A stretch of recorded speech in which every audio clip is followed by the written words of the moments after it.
Morning, it's Monday. Driving around on the way to work and my big fat head with my tiny little brain. And when I say that, I literally wear a triple X helmet. Random thought popped into my head. And if some of you are old enough to remember this, back when we were kids, the universal excuse for not having your homework done was a dog ate it. Every kid would use that. I don't know if they do that anymore because everything's electronic. I don't know if you can get away with that. But every kid would come up with that excuse. And back in the early 80s, MTV actually played music. Wrap your head around that. And there was a video, don't remember the song, don't remember the band, but there was a scene in it where a kid is walking to school and he gets knocked over by a Doberman Pinscher, or as my grandmother would say, a Doberman Belcher.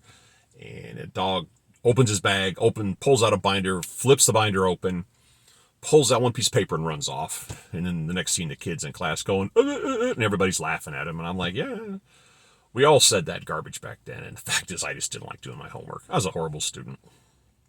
The adult version of that is car trouble.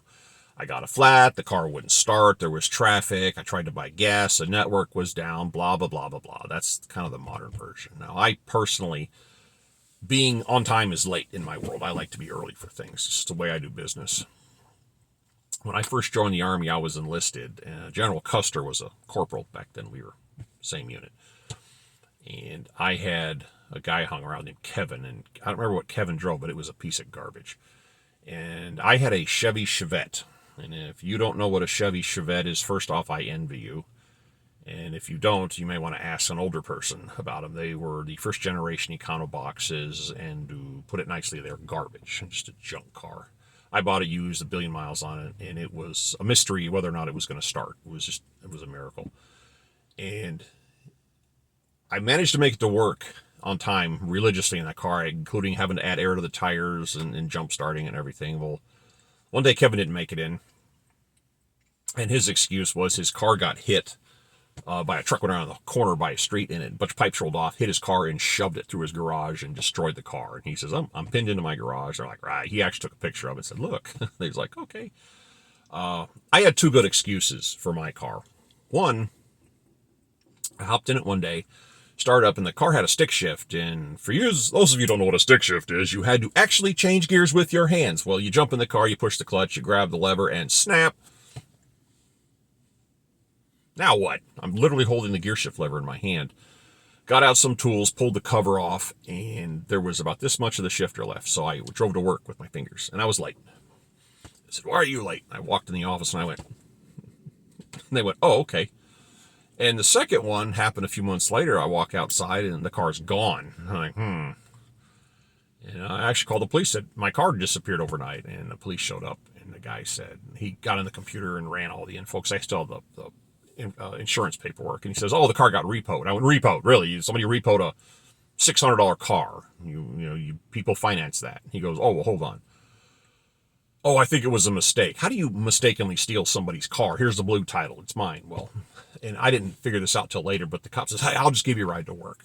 Oh, okay. I grab my gear, and he gives me a ride in. I come home that afternoon. I got a ride home. The car was sitting there. And it turns out, I didn't know this, but it turns out that towing companies are traditionally owned by former cops. So the cops that are current will call their buddies to get the tows. Well, one of them blew it and towed a car, which basically means he stole the car, and he's covering for him by giving me a ride to bring the car back and drop it and run off, because I went back to the police and said, hey, my car's stolen and magically returned itself, and they wouldn't deal with it. They just ignored me. So not impressed. Not impressed with that. When I was flying out in the Gulf of Mexico, I would do crew changes for people, and it varies in different places, but where I flew, guys would go offshore for 2 weeks, come back for 2 weeks. And so it's kind of like having a part-time job. So if you do the math, you have to be at work on time once a month. And I was stunned at how many people couldn't be at work once a month on time. They always had an excuse.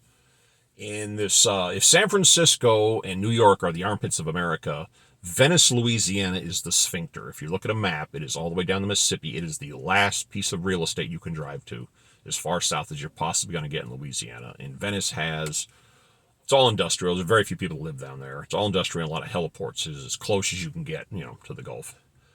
So I used to do this one crew change, and it was like 40 or 50 miles out, and I would carry 3 guys out and bring 3 guys back.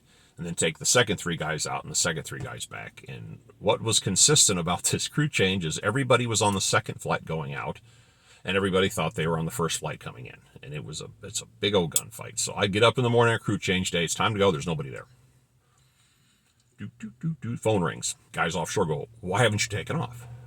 I don't have 3 bodies. Well, how many do you have? None. Well, where are they? They're your people.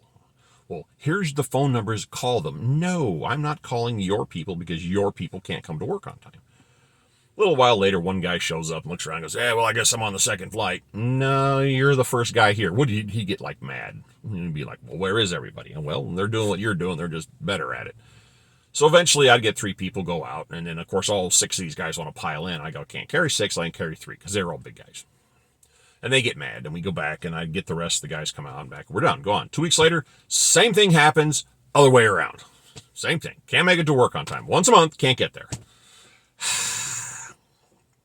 And I don't know why that thought came into my head, but I was thinking, does anybody in here have a really good story of why they were late for work? I mean, not something you're making up, but something that legitimately happened that was just bizarre that you had no control over, and you went to work and went, I mean, does anybody have one of those? Because I'd like to hear it. Because the thing about the pipes was funny. The gear, I literally, my gear shift lever came off in my hand. And you can't prepare for that. So if anybody has anything along those lines, I'd like to hear it. I'd like to know some stories people have. All right, take care.